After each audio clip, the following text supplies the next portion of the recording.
एक मुलाकात ऐसी शख्सियतों के साथ जिन्होंने दिया है अपने जीवन को एक नया मुकाम। रूबरू कराएंगे ऐसी कुछ हस्तियों के साथ एक खास शख्सियत के साथ मुलाकात जयदेव पटेल के साथ नंबर 1 इंडिया न्यूज पर।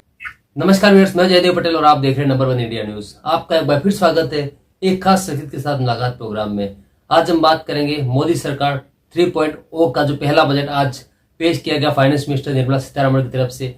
आगे ये जो बजट है वो दुनिया और खास करके देश पर कितना इम्पैक्ट डालेगा, जो है बात जो की जाती है विकास की, उस पर कितना कुछ आगे बढ़ता हुआ नजर आ रहा है और इसी के साथ साथ लोगों की उम्मीदों पर कितना खरा उतरा। क्योंकि कहीं ना कहीं इस बजट में विकसित भारत की विजन की एक बात की जा रही है फाइनेंस मिनिस्टर और मोदी सरकार की तरफ से। इसमें कितनी सच्चाई है, इन्हीं तामुद्र बात करने के लिए हमारे साथ खास सामान है देश के जाने माने अर्थशास्त्री professor V Upadhyay. Professor V Upadhyay ji, आपका बहुत बहुत स्वागत है आज हमारे प्रोग्राम में। थैंक यू जी प्रोफेसर वी उपाध्याय जी, आपसे मेरा पहला सवाल है कि मोदी सरकार 3.0 का जो पहला बजट आज फाइनेंस मिनिस्टर निर्मला सीतारमण की तरफ से पेश किया गया, ये कितना खास है और क्यों? आज का बजट काफी अलग है।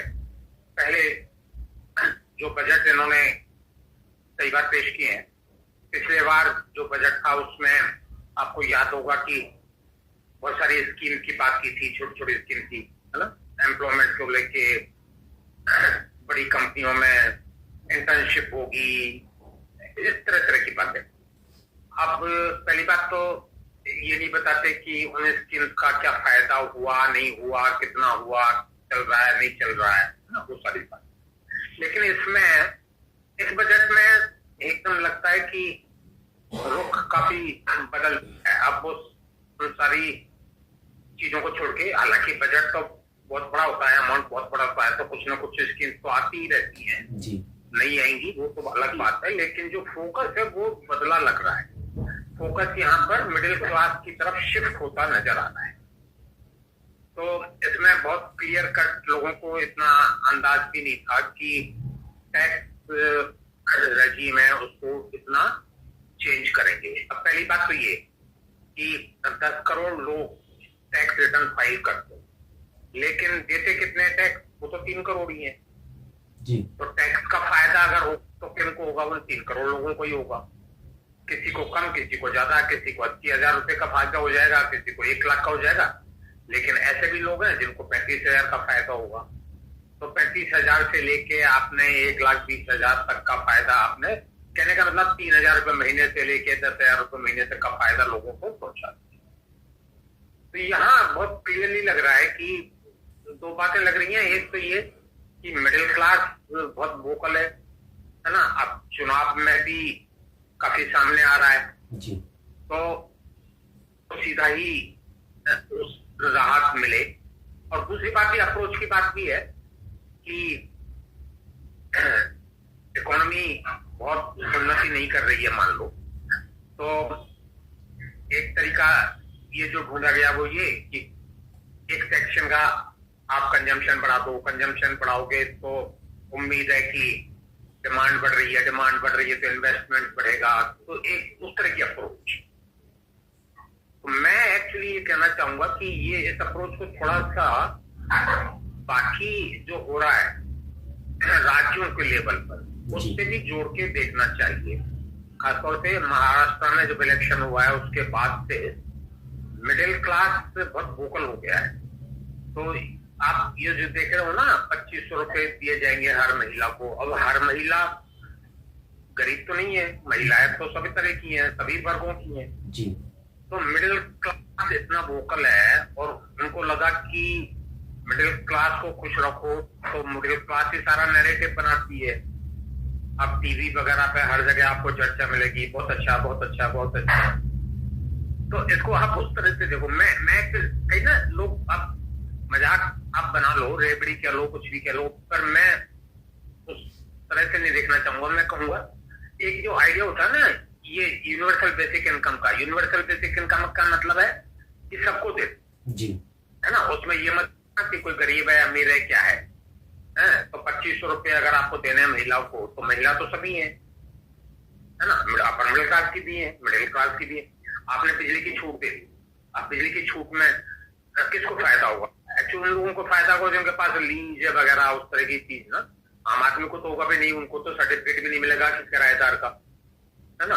तो किराएदार को बिजली मुफ्त है, बाकी को बिजली मुफ्त है। तो ये मॉडल एक्चुअली अब कहाँ से किसने चालू किया? केजरीवाल ने चालू किया, महाराष्ट्र में चालू हुआ।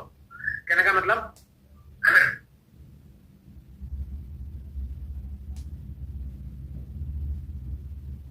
तो नंबर में काफी बढ़ी है। आप कुछ भी कर लो, 20%, 25%, कुछ भी कर, ठीक है।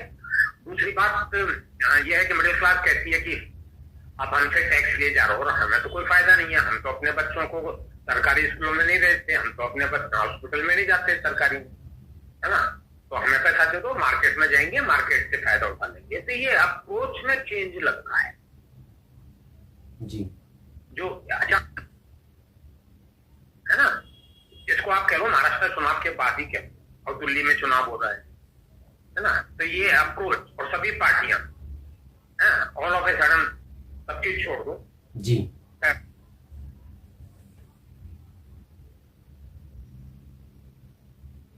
ऐसा बांटना। हमसे मत कहना कि भैया आपने मतलब सुविधाएं दी है कि नहीं दी है, स्कूल बनाए कि नहीं बनाए, हॉस्पिटल बनाए कि नहीं बनाए, है ना। गरीब को आपने कुछ किया कि नहीं किया, एम्प्लॉयमेंट का कुछ किया कि नहीं किया। तो ये मतलब थोड़ा सा आप अगर उस तरह से अगर देखो तो ये अप्रोच बदली लग रही जी। प्रोफेसर उपाध्याय, मैं आपकी बात को थोड़ा सा अगर और आगे लेकर के जाऊं आपकी बात को, तो कहीं ना कहीं ये जो बजट है मोदी सरकार 3.0 का, उसमें मिडिल क्लास से लेकर के किसानों तक और इसी के साथ साथ में शिक्षा से लेकर स्वास्थ्य तक देश की जनता को क्या मिला? यहाँ पे किसानों की बात नहीं हुई, एम्प्लॉयमेंट की बात नहीं हुई, है ना, उस तरह से जी। तो आपने सीधा ही बता दिया भाई 3 करोड़ लोग हैं जो टैक्स देते हैं, उनको फायदा दे दिया। तो पहले पिछले 2-1 साल से ना किसानों की बात चल रही थी जी, कि किसानों को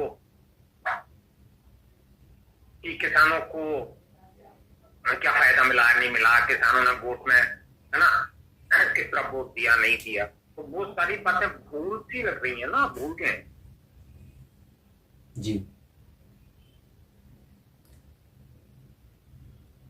अब है ना, पहले किसानों को पैसा दिया जा रहा था, कितना था? 6,000 टोटल दिया जाता, साथ में 500 रुपए, है ना। आप 5 किलो अनाज दे रहे थे, वो कितना है? 1,000-1,500 का सालाना में, मतलब महीने का, और क्या था? अब तो अमाउंट बढ़ गए ना, 2,500 रुपए देंगे महीने के, फलाना देंगे। तो वो कुछ मतलब माहौल कुछ अलग सा लग रहा है, तो वो मैं कहना चाहता जी। लेकिन प्रोफेसर ये उपाध्याय, इसी के साथ साथ मेरा सवाल ये भी था कि शिक्षा से लेकर स्वास्थ्य तक क्या मिला? पैसा ले लिया, आपको पैसा दे दिया, जाइए बात। फोकस नहीं है ना। ऐसे तो कुछ ना कुछ तो हमेशा होता है बजट में, बजट तो बहुत बड़ा अमाउंट होता है ना, तो थोड़ा बहुत तो होता है, पर फोकस देखिए ना, फोकस के साथ। तो ये मैं कहना चाहता जी। लेकिन प्रोफेसर वी उपाध्याय, कहीं ना कहीं जो विपक्ष है वो भी इसका समर्थन कर रहा है कि जो महंगी जो दवाइयां थी कैंसर वगैरह की, उसको कहीं का सस्ता करने में इस बजट में घोषणा की गई है। बजट इतना बड़ा अमाउंट होता है, ठीक है, तो ऐसा थोड़ी है ना। वो तो सारी चीजें आप कुछ ना कुछ तो करोगे ना, पैसा है आपके पास, है ना। आप 11% सेंट्रल गवर्नमेंट के पास में 11% एक्चुअल टैक्स आ रहा है, और आप फिर 4-5% उसमें आप फिस्कल टैक्स ला दो, तो 15-16% हो गया ना, 16% हो गया। तो वो तो खर्च तो करना ही है ना कहीं।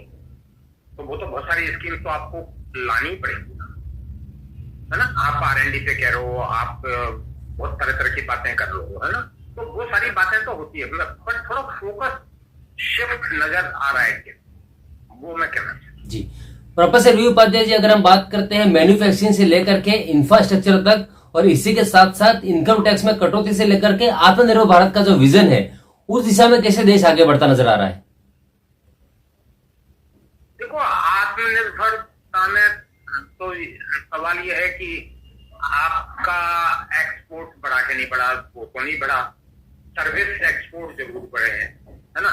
तो अब मैन्युफैक्चर जो गुड्स का एक्सपोर्ट होता था ना, और सर्विस एक्सपोर्ट का ना जो गैप हुआ करता था, वो गैप काफी कम हो गया। तो एक में आपने काफी एक अचीवमेंट मान सकते हो कि सर्विस एक्सपोर्ट आपके बढ़ रहे हैं, पर मैन्युफैक्चरिंग तो नहीं बढ़ा। आपने PLI वगैरह सब कुछ लगा लिया, है ना। तो उसमें ठीक है, आपने हो सकता है कि एक थोड़ा बहुत जो मोबाइल ऑयल का एक्सपोर्ट है, लेकिन उसमें वैल्यू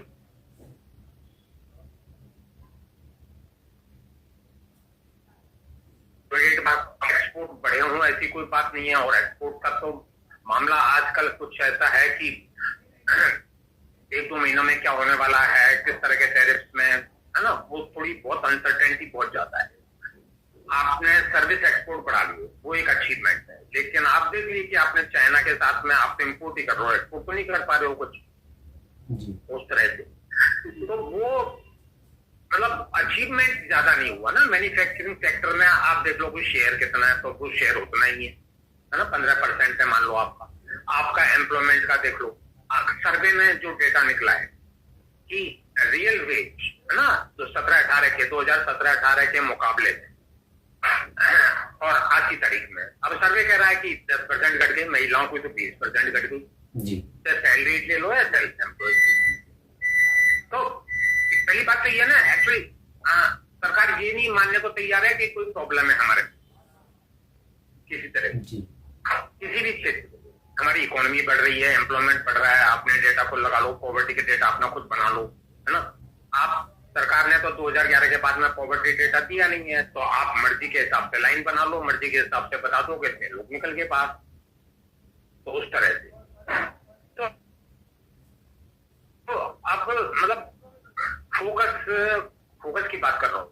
ओवरऑल बजट में तो बहुत सारे आइटम मिलेंगे जहां वो बताएंगे कि हम देखो इंफ्रास्ट्रक्चर पे इतना कर रहे हैं, एजुकेशन पे इतना कर रहे हैं, हेल्थ पे इतना कर रहे हैं, लेकिन फोकस आपका क्या हो रहा है? जैसे पिछले साल थोड़ा सा लगा था ना कि बात कर रहे थे एम्प्लॉयमेंट की, यूथ एम्प्लॉयमेंट की बात कर रहे थे पिछले साल, इस बात तो नहीं की उन्होंने।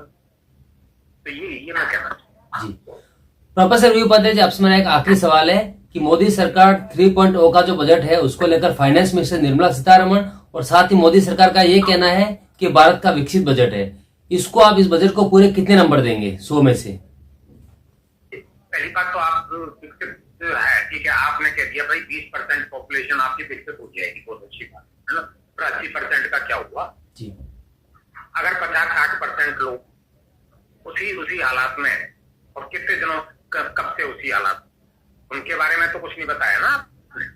विकसित होने का मतलब ये थोड़ी है ना कि आप कह रहे हो कि 20% लोग हैं, देखो 30-25% लोग हैं और वो उनका स्टैंडर्ड यूरोपियन स्टैंडर्ड हो जाएगा, वो तो दिख रहा है जी। पर 80% का या 60% का वो तो नहीं दिख रहा ना किसी को। तो बिना 60% को साथ लिए क्या विकसित हो जाओगे जी? तो ये सवाल जी। प्रोफेसर वी उपाध्याय जी, आपने हमारे लिए समय निकाला, उसके लिए आपका बहुत बहुत धन्यवाद। Okay, thank you.